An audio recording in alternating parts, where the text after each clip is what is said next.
Hey, how are you guys doing today? I'm just going to go ahead and work through the Chapter 17 practice problems from Solomon. These are just taken from my course materials, and I'm just going to work my way through them and offer explanations as we go. Okay, so the first one, the big thing with esters, it's O8 is going to be the name, and you start on the side with the carbonyl carbon. So if there's 1, 2, 3, 4, that parent chain is a butyl. And then instead of butane, butene, whatever, it's going to be butanoate.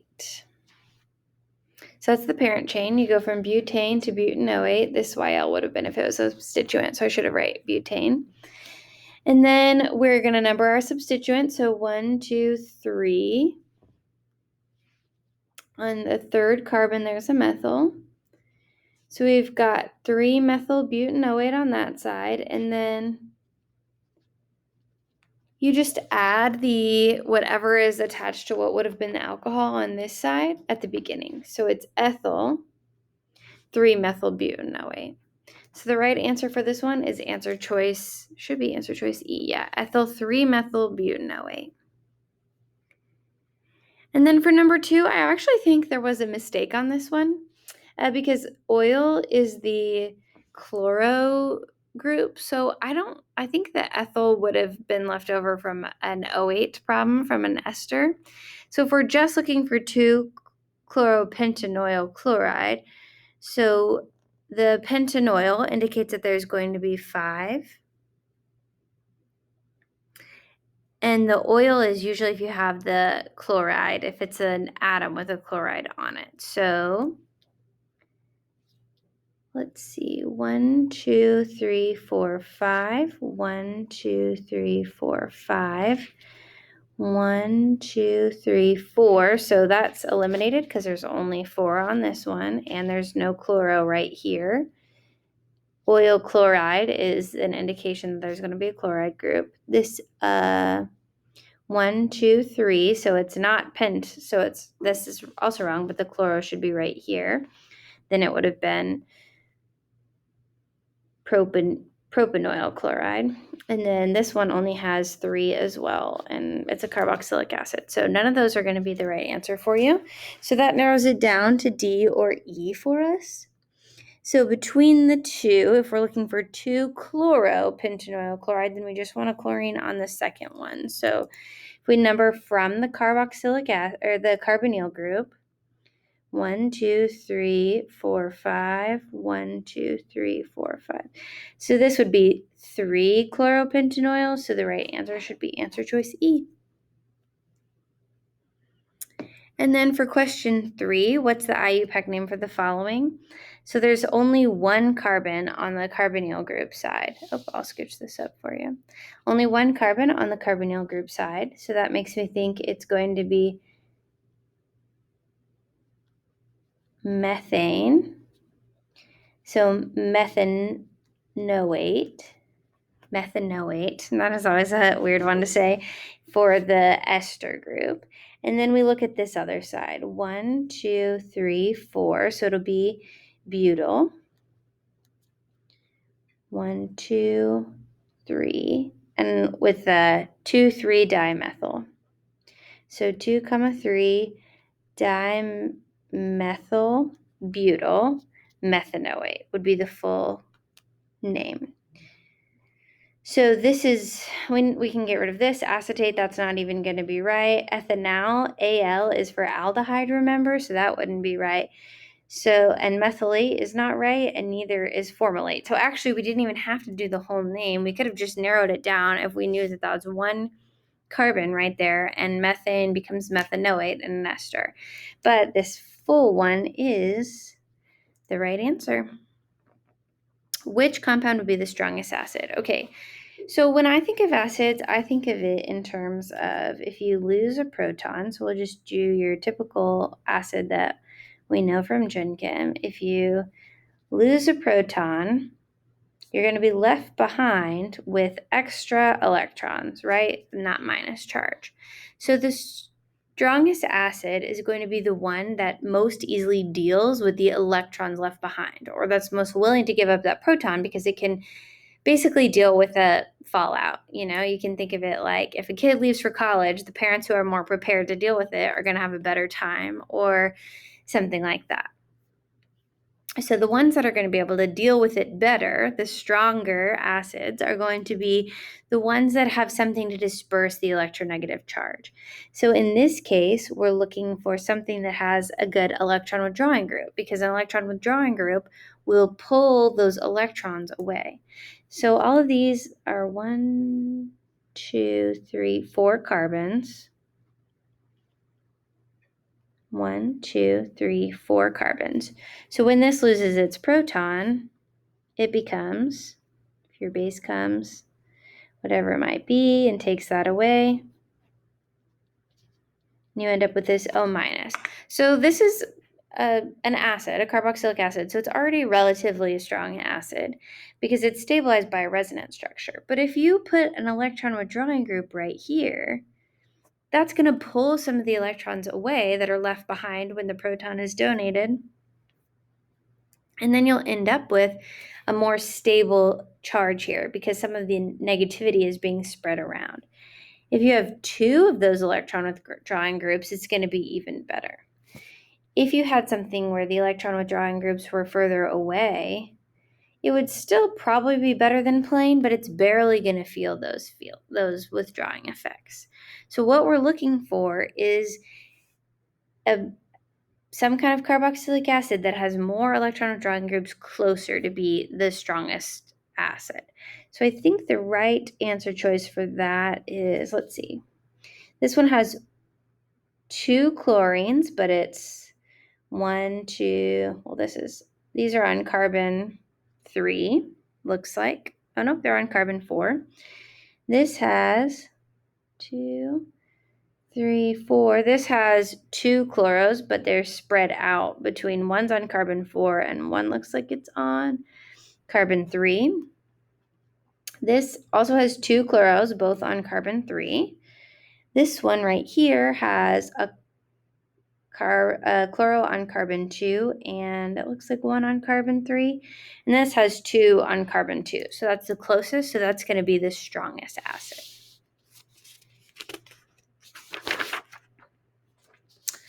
Okay, which of the following structures is N-benzyl N-propyl dimethylbutanamide? Okay, so amide is this structure. So you have to have that. It doesn't have to be H's, it could be NR too, but we've got to have the carboxylic acid with an N on it, and it looks like we have that for every group here. Okay. And then now we're looking for the things off of the N. So when it says N-benzyl N-propyl, that means bonded to the N in your amide, one of your R groups is going to be a benzyl and one of them is going to be a propyl. So propyl is just 1, 2, 3 carbons. And benzyl actually does have a bend in it. So it's not just the phenyl group directly attached. Benzyl has an extra carbon. There's a bend in it. And so that's going to be attached to your nitrogen. N-benzyl, N-propyl, 2,3-dimethyl-butanamide. So butan means 4. 1, 2, 3, 4. And then we've got 2,3-dimethyl. So we'd be looking for something that looks like this. So I'm going to eliminate first based on the N-propyl and N-benzyl. That's not even a benzene ring, so that's not right. This is directly attached. It doesn't have the extra carbon, so that's actually N-phenyl. And this is N-benzyl, but it's actually got a propyl group off of the benzene chain, not an additional one it's distinctly attached to the nitrogen, and that's not happening here, so that wouldn't be correct. So we can narrow it down to these two. They both have a propyl and a benzyl off of the nitrogen, so then we're just left with the butyl group. So is it 1, 2, 3, 4, 5 carbons here, and 1, 2, 3, 4 carbons here, so I'm going to go with answer choice E. All right, now we'll move on to question number 6. which would be expected to have the higher pKa. Okay, I don't know if this happens to you guys, but when I'm taking exams, I have the tendency for higher pKa. For some reason, I accidentally convert that to mean more acidic. But higher pKa, a bigger pKa means more basic. Which is the most basic?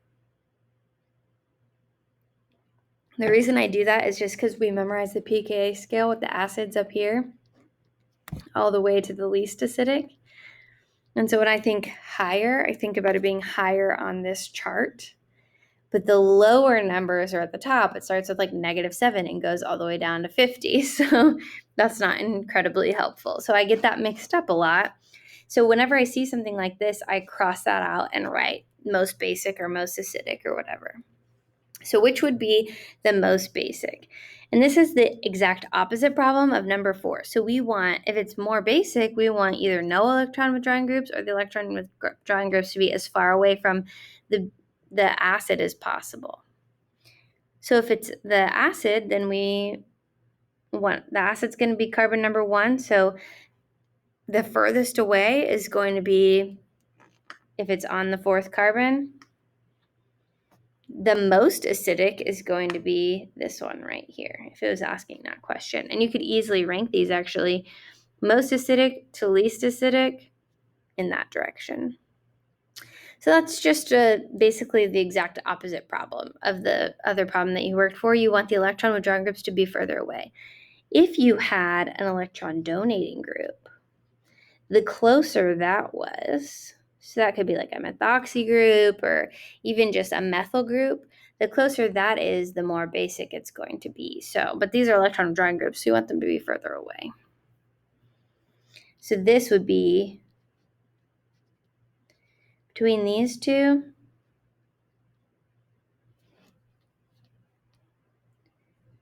the electron withdrawing group, this would be more acidic. And this would be more basic. If it was electron donating group, you want it to be closer. This should be electron donating. Electron donating group, you want to be further away. Electron withdrawing group, you want to be closer. Sorry, I got a little mixed up there. Sometimes my mouth doesn't work as fast as my brain. Okay, so for this one, number 7, when I see LAH, I think of the LAH is basically just H-. It's just a hydride anion. It's a hydrogen that's going to attack. And then I just work out the mechanism. Anytime we have a nucleophile and a carbonyl carbon, it attacks and kicks this up.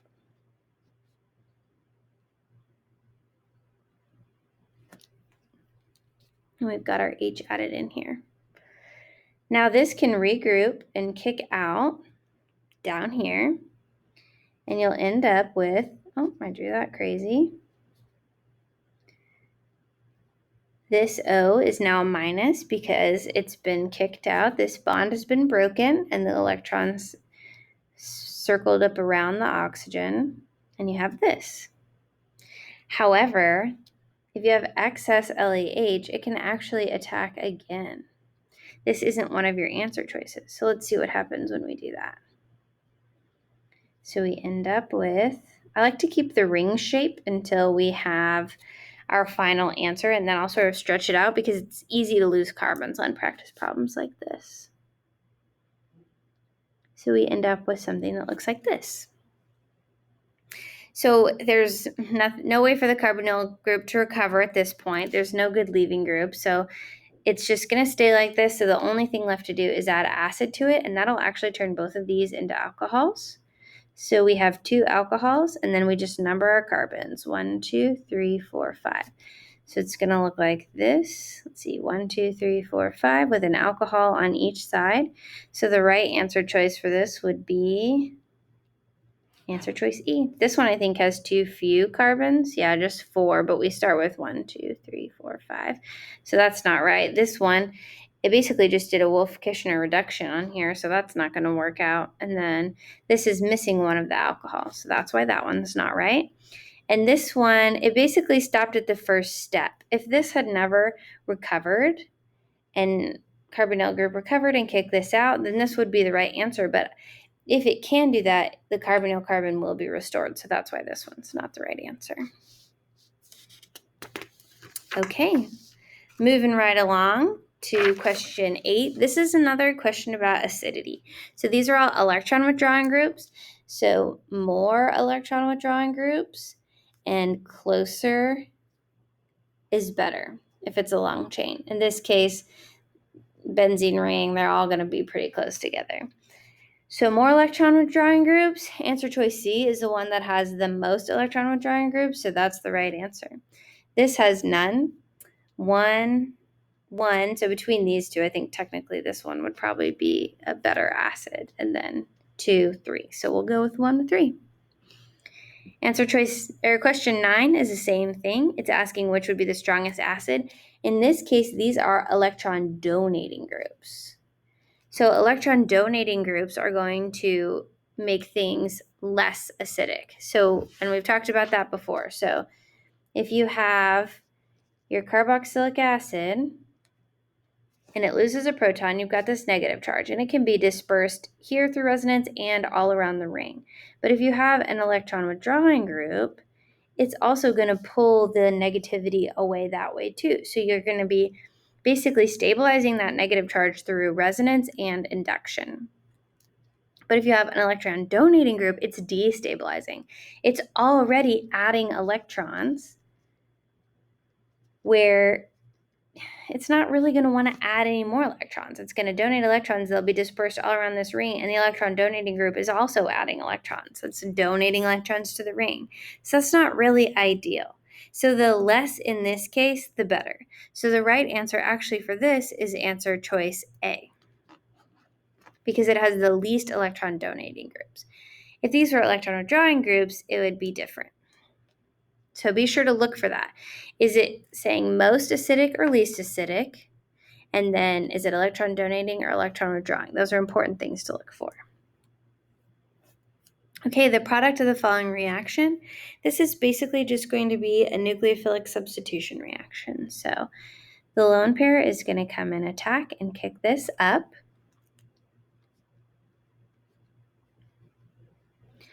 And then we have, I think this can be kind of confusing at times. This little oxygen has an 18 on it. That means that it's an isotope, but really a better way to think of it is like it's just highlighted. So we know which oxygen is this one. It's just drawing your attention to that oxygen, and it's a way to check if you know the mechanism or not.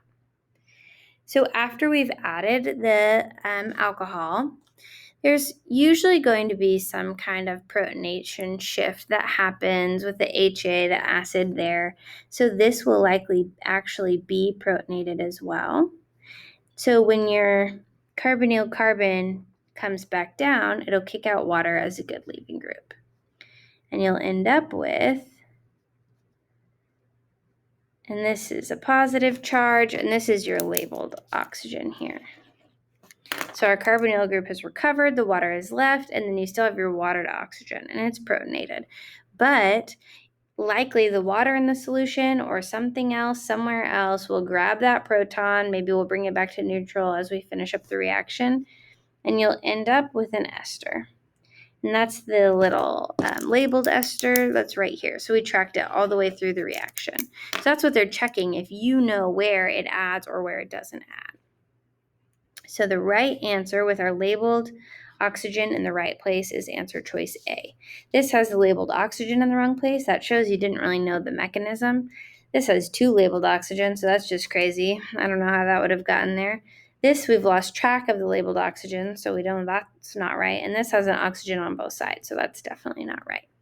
So this is really a question, even though it's not a draw out your mechanism question. It's a question that's asking you if you know which is the right mechanism for this question. Sneaky. All right. Question 11, which of the following are in the compounds in decreasing acidity? So most acidic, I always write this out because, like I said, I get confused on what they're asking for, and I would flip the answers a lot of times when I was taking my own test. So just a test taking technique, I always write this out. So if you have a, let's see, this would be a carboxylic acid, and the pKa of that is 4 to 5. pKa of water is 15.7. pKa of phenyl alcohol is 10. pK of, what's this one? This is actually just like a regular alcohol. It's probably going to be a little bit, maybe less than normal, but 16 to 18, I would say, for that one. And then just a regular old phenyl group. I mean, normal sp3 hybridized are like 50. In an aromatic ring, it's sp2 hybridized, so it'd be 45, but aromatic rings are really stable. So I'm going to guess it'd be 45 to 50, maybe even more basic than that. So we're pretty close to actually it being the right order. I would just move this one up. So we'd have the carboxylic acid and then the phenol, which is more acidic than most alcohols because the charge can be distributed around this ring. Which I guess with that logic, maybe it would go up, but I think you would break the aromaticity if you added an electron to that, so I don't think so. And then water probably at 15.7, and then the regular old alcohol or close to regular, and then I would do this last. So anyone that's in that order is going to be right. This one, actually, we labeled it first, so we know these two are flipped, so that's not right. This one actually looks like it's in the right order to me. This one is the opposite order, it looks like. This one starts with a phenol of 10, so we're missing out on that carboxylic acid. That's 4. And this has the water. These need to be flipped, and I would think also those need to be flipped. So answer choice B is the right answer. Okay. The next one, number 12. Sorry, my paper's all kinds of crazy there.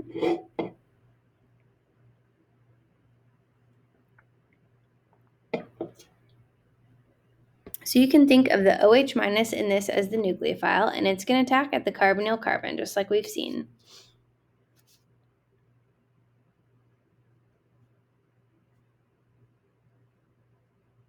Oh, that should only be a single bond there. Let me rewrite it. NH. The OH has attacked, and we've got an O minus. So that's going to be the first step, is that attacks and forms this structure. Then your carbonyl carbon is going to recover and kick this out. So we have our NH, and it's got 2 lone pairs with a minus charge, and then an OH over here. And now that's acidic, and this is an amine, so it's definitely going to want to steal that acid right there. So you'll end up with O minus with NH2.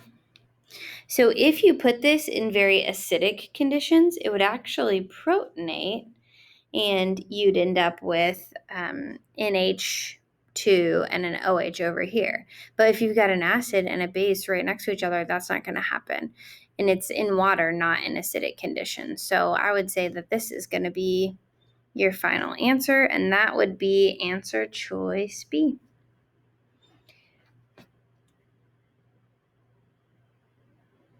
And so these are interesting. This methyl group, I'm not sure where that comes from on this NH. So actually you can eliminate it just based on the fact that there's not a methyl group on the NH.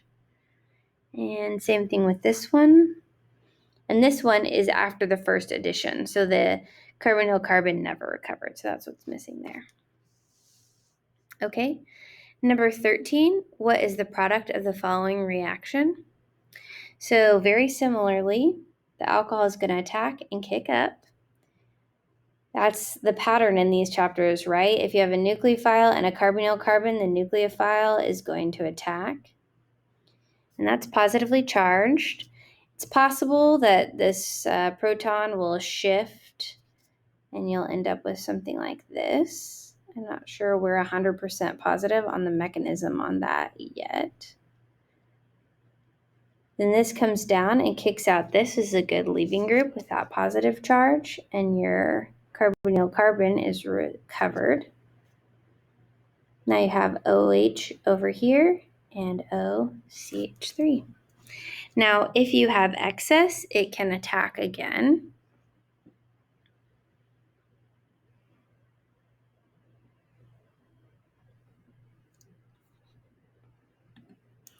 But in this case, it doesn't even look like that's an option for an answer choice, so I'm going to assume we're going to stop here.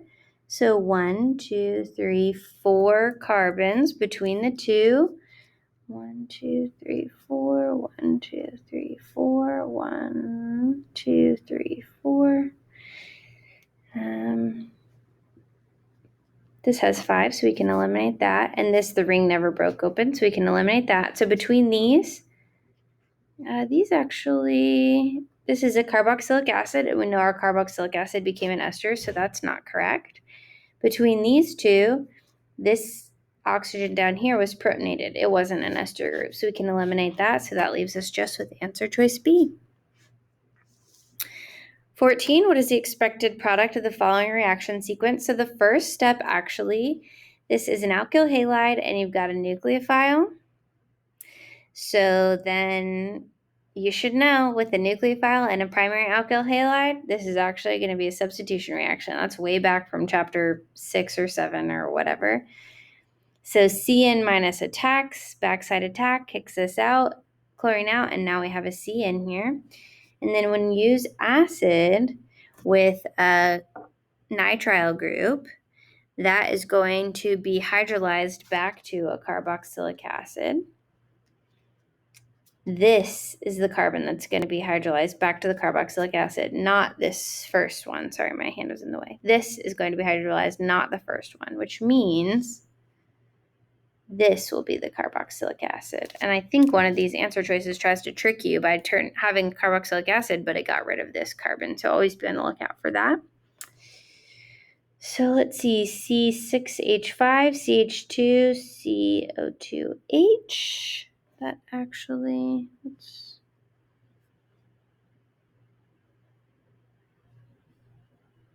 this looks like the right answer.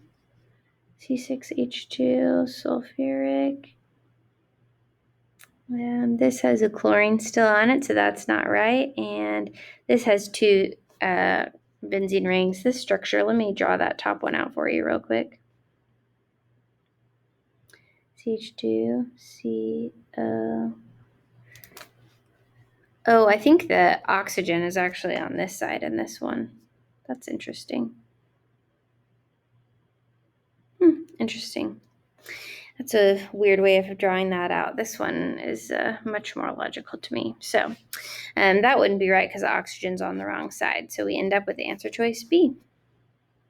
Okay, for 15, which of the following are listed in the order of decreasing acidity? So let's say most acidic to least acidic, and then I just assign the pKa. So this one, carboxylic acid, is 4 to 5, water is 15.7, alcohol is 16 to 18, pKa of alkyl, I cannot remember this, alkyne, that was weird, is 25, and this I think is 38 or 48. It's pretty low. We'll say 38. So actually, I guess answer choice A is already in the right order. That's handy. So answer choice A is they're already decreasing from most acidic to least acidic. Nice.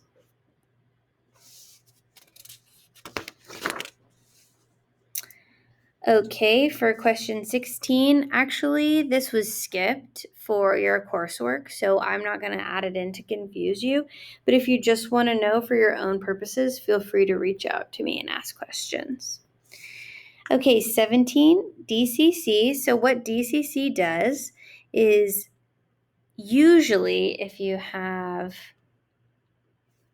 an ester or a carboxylic acid with NH2, it's not super reactive.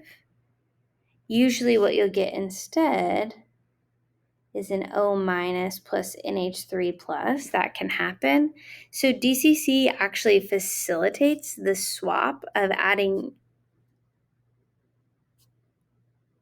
an amine in.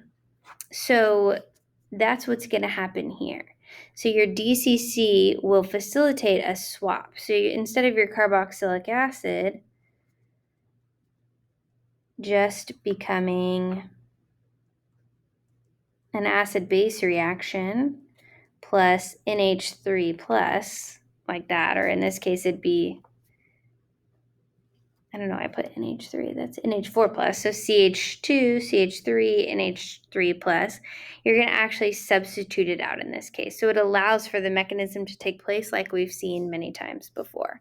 So you can look up the exact mechanism of how DCC helps. I don't think you need to know that for your exam, although don't quote me on it. But what I do in this case is if I know DCC there, I know it's just going to be the substitution reaction. So I assume something like this will take place to give us our O minus, our NH2 with our CH3 plus, and the DCC will somehow facilitate this carboxylic acid recovering and the oxygen group leaving,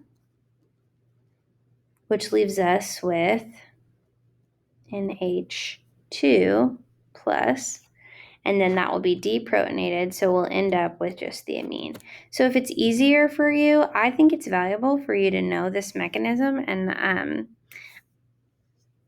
useful. I don't think you need to know with the DCC specifically, but if it's easier for you, you can just remember that it swaps out. But so that's kind of how I think of the mechanism with DCC present, is it just helps to keep this acid-base reaction from happening.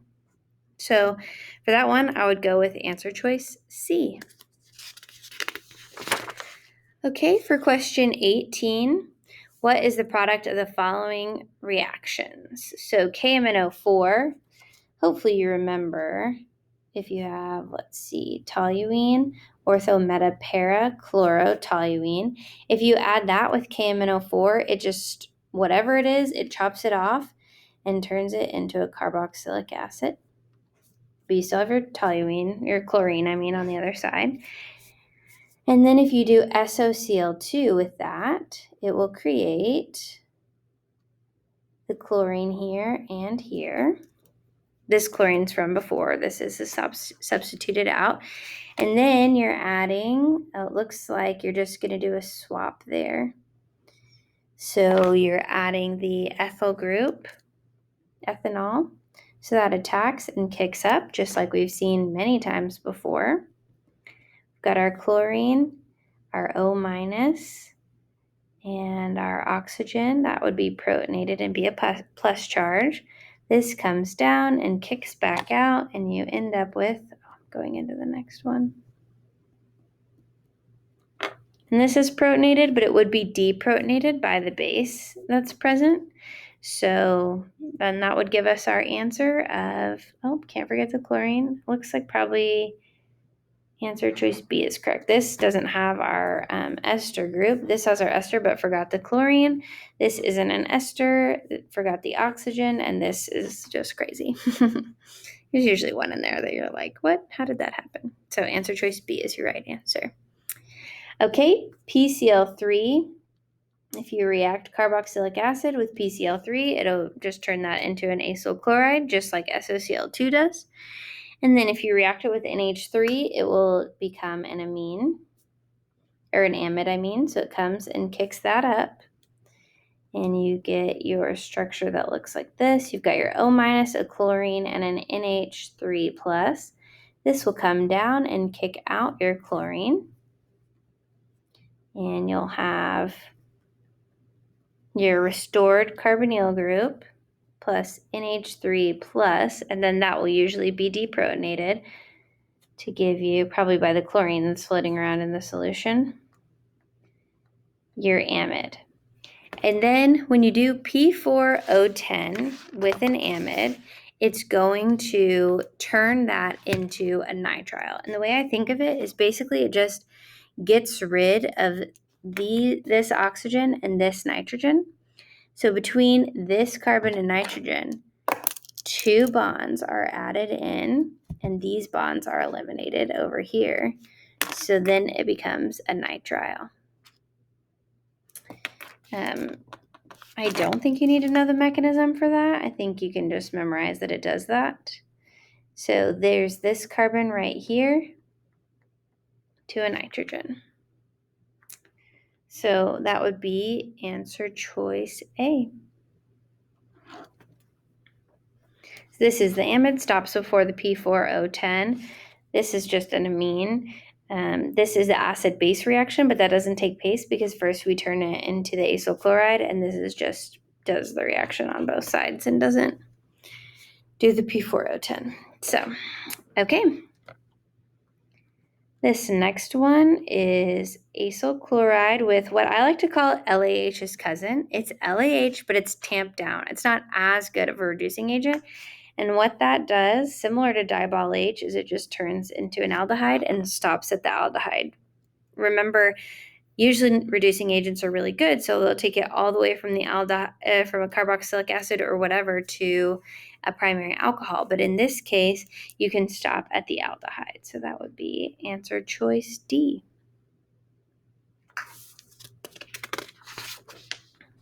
Okay, and for number 21, this is a decarboxylation. So I'm going to draw this out for you guys. So this is what we have. However, if you rotate this around,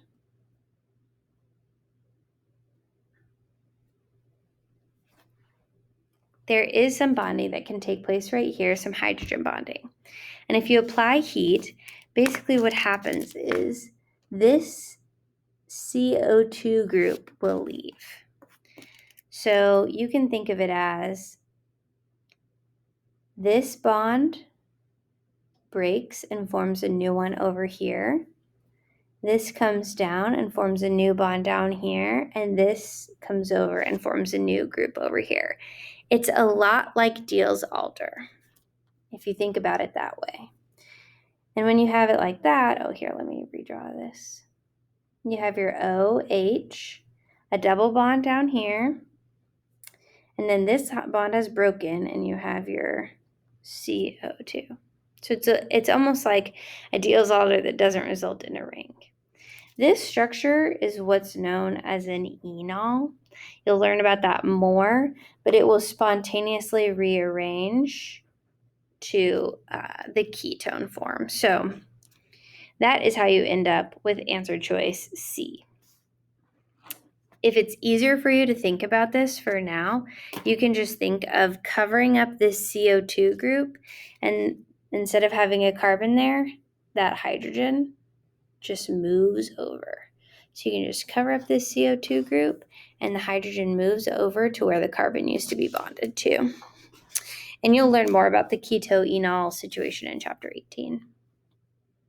Okay, 22. This is a backwards reaction, so that's fun. So we end up with the carboxylic acid after refluxing something that happens from NaCN. So that's not surprising. If you have CN and you do heat, H2SO4, and acid, it will turn back to the carboxylic acid form of that. That's just something to go ahead and memorize that occurs. Okay, and then if we know that occurs, then we have to get to this CN after NaCN. So the next thing is probably going to be the reverse reaction that we saw in that earlier one where it was just an alkyl halide, and NaCN would result in a substitution of the cyano group, and then you could heat it to turn it into a carboxylic acid. And it looks like the way they added that bromine in was by using NBS. So if you had a toluene and used NBS, the benzylic position is going to be the most stable right here, so that's where it would add. So that would be your starting material, would be toluene.